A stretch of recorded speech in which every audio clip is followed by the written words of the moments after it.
To make a double crochet, you will yarn over, go into the next stitch, yarn over again, pull up a loop. You will have 3 loops on your hook.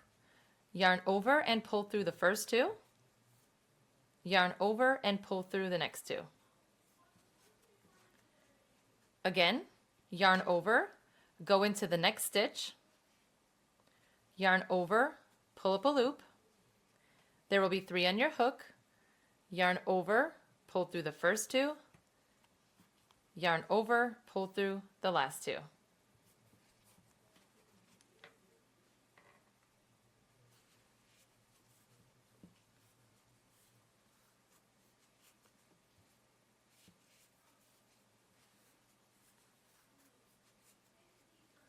That is how you stitch a double crochet.